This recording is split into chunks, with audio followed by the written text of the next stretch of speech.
Okay, folks, after many years of waiting, when it seemed that Lightwave was not in development at all, Lightwave 2018 appears. And so, after all this long period of time, let's take a look at the new Lightwave that's been in development for many years now.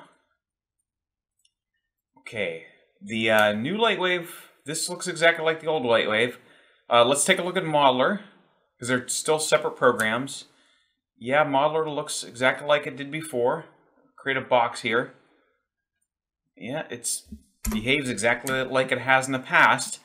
So, so I'm going to go and give you an overview of this new version of Lightwave and go over the pros and cons. But after looking through all the new features and trying it out, the trial version for a little bit and loading the sample scenes and stuff, I can say that unfortunately this new version of Lightwave, it's kind of like the Nunez memo. It's like this big buildup and then nothing. So unfortunately, the new Lightwave is not improved enough to really recommend it. So let's go ahead and take a look at some of the sample scenes and some of the new features. So here is one of the sample scenes that comes with it. You got this pretty cool looking dinosaur here. Obviously Godzilla ripoff character. But as you can see in the viewport, we have all this live lighting here. We can see live lighting taking place. We've got some normal mapping and lots of subdivision, and it's able to do that even while I'm capturing it. So that's pretty good. If we go through the actual list of new features that we go through here, it looks about like 80% of these new features are really rendering improvements. So you got physically based rendering light buffers for compositing and things, your new volumetrics and stuff. We can take a look at one of those pictures of the volumetrics. There's some volumetric shapes here. You can turn any shape into a volumetric. New lighting architecture, so you can have, now you can actually have physical lights that you can see, and OpenGL viewport and stuff like that. Cell shading, new improvements to that. So it's really mostly rendering improvements, but the underlying architecture of Lightwave is almost completely unchanged. If you go to the modeler features, there's really only 3 modeling features: a new layout view, lattice deformer, which, I mean, Maya's had lattice deformer since Maya 1, and this spline bridge thing, and an array, which, again, everybody's got an array modifier, so this is not much of a new deal. So, for example, if we were to go to Modeler here and save this box, all right, and then send it to layout. Remember that, sending things to layout? All right, there's the box there. Now you can see here, this mimics what you're seeing in layout. So you can get a better idea of how this box is going to kind of change or, you know, behave inside of layout. So if we were to take this box and move it over here, then go back to Modeler, and I think you have to refresh the view. Yep.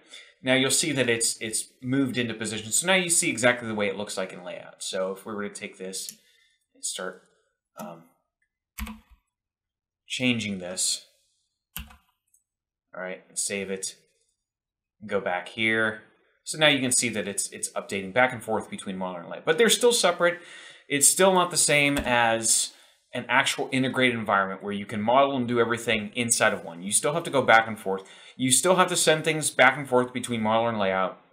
You still have your stupid hub that sometimes doesn't work and things like that. So the architecture, that's the biggest disappointment really, is, yeah, there's no new features really except for some render improvements and a few quality of life things and some viewport things. But the biggest thing is that the architecture is the same. So if we go and look at our rig here, character rig, all right. So, you know, in the past, I've always complained about the way Lightwave handles character animation, and nothing's really changed. You still have to create your bone rigs either with Skelegons or the tools that we've had before. If you go and click on this and you bring up the motion panel, you can see that the IK is still handled on a channel by channel basis. Every single bone, you have to manually go in and set every single channel to be either keyframe IK or whatever you want it to be. It still has the weird thing where when you rotate stuff, it rotates on this local axis thing. So as you can see here, I'm already gimbal locked. And I know everybody's going to tell me that, hey, there's a mathematical reason for this. Well, the other software doesn't do it, so not to this extent. Everybody gets gimbal locked, but this is like unique to Lightwave, where you just rotate one thing and boom, you've got, now both those channels are unusable. You've got, instead of having 3 axes, you only have 2, because you can see that the blue and the red both rotate in the same direction. All right, so that kind of stuff is a hassle. Also, if we were to go ahead and load, you still, if you want to bring in another character, for example, you still have to do the load item from scene. There's no content browser or anything like that. There's no way to load items back and forth in there. So, for example, we've got a Panther rig here. So now, if I were to have this Panther and I wanted that guy to come in here and like ride on this Panther or something like that, or be chased by this Panther, I'd have to load him separately, all the items from his scene separately into this scene. And then when you go into the scene editor, this also hasn't changed. This is exactly the same. It's just basically a dope sheet. Same thing that's been in Lightwave for years and years and years. So yes, there's going to be some comfort, some familiarity and stuff, but it's really not worth it to be this many years, and that's all that has changed is a few render improvements, but the architecture stayed exactly the same. That's really not worth it. So if you go in and, like I said, you've got your property panel, looks exactly the same as it always has, same stuff in there, and your motion panel, again, it's exactly the same. There's really no new things. These are pretty much the same things as before, but it's pretty sad, because I was hoping for a lot more. I was hoping, when I saw that this was coming out, I thought, oh, this is going to be really, really cool. We're going to get a new Lightwave. It's going to be totally different than before. It's going to have all this new up-to-date features, but instead it's just the same thing with kind of like a coat of paint on it. So let's go through some of the features, though. We'll take a look at these, see if you think they're cool enough to warrant a purchase and stuff. So here's the cell shading improvements. So as you can see here, this Mecha Spider, this looks a lot like the current flock of Japanese anime, this kind of 2.5D, where they take a 3D model and paint it with this kind of, faux cell shading and stuff like that. It looks pretty nice. If you render it and stuff, looks pretty good. Lightwave's always been really great at, a render engine. I rendered this from the test scene I showed you earlier, and there's some grit in the image, but it rendered fairly quickly, and it has really good results. That's always been Lightwave's forte.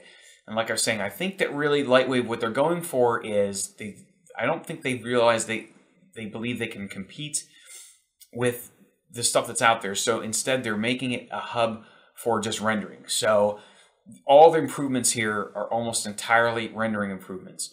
The fiber effects, everything like that, cell shading, noise reduction, physical lights and things like that. These are all meant to be things where you do your work somewhere else and you bring it into Lightwave. That's what I think they want you to do, because there's not really anything in here that I see that's really, really new. So the viewport has improved. Here's the viewport. You've got specularity and things like that. If we go ahead and move this light around, you can see the nice metal specularity here that is going on. Let's load up. There's a really cool scene that comes with it. The skin. This is kind of creepy here, but this skin here, you can see the volumetric light passing right through this volumetric material here. You can see the physical light passing right through that, and that's all done in the viewport here. And I'm capturing at the same time, so that's pretty cool. Some of these enhancements are really this would be the base thing you would expect. It's like if you were buying a new car, you would expect it to have cell phone integration. That's not like something that you can sell a car on entirely just like that. Let's say there's a car you had that used to have engine problems, and they say, hey, we finally have the cell phone integration and some other stuff. you'd say, yeah, but what, you haven't fixed any of the underlying issues. Here's another quality of life thing that is, again, to be expected, which is the virtual reality camera. So as you can see here, the old camera, when you select it, it has like a plane that shows, how the camera's going to react to the scene. This one has a sphere, so you render in a spherical manner here. So, again, virtual reality is becoming a thing now, so it's something you would expect. You would expect a virtual reality camera. You'd expect physically based rendering system. You'd expect, physical visual lights and things like that. You'd expect nice cell shading, things like that. You'd hope that the fire effects and everything would be updated. But the issue, the old issues of Lightwave are still the same. So we'll go back to our little Godzilla here. And as you can see, I mean, that's why you notice when they do these demos, you got a nice walk cycle here, but there's not, he's not interacting with anything.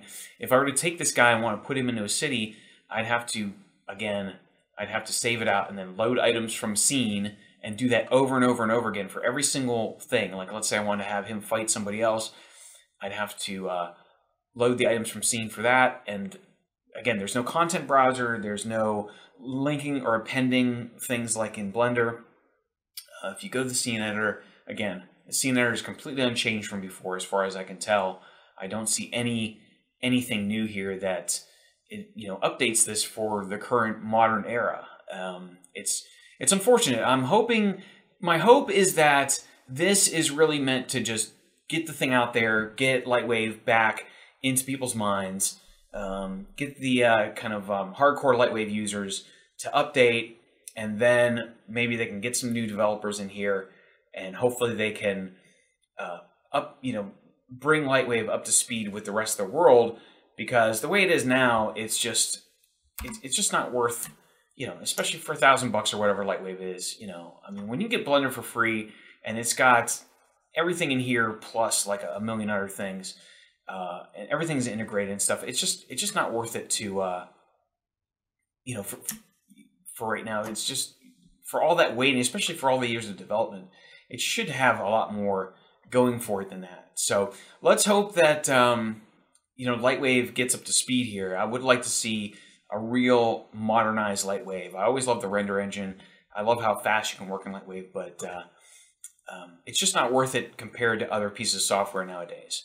So let's hope that we see a Lightwave 2019 that totally blows the doors off the world and stuff like that. All right, I'll talk to you later.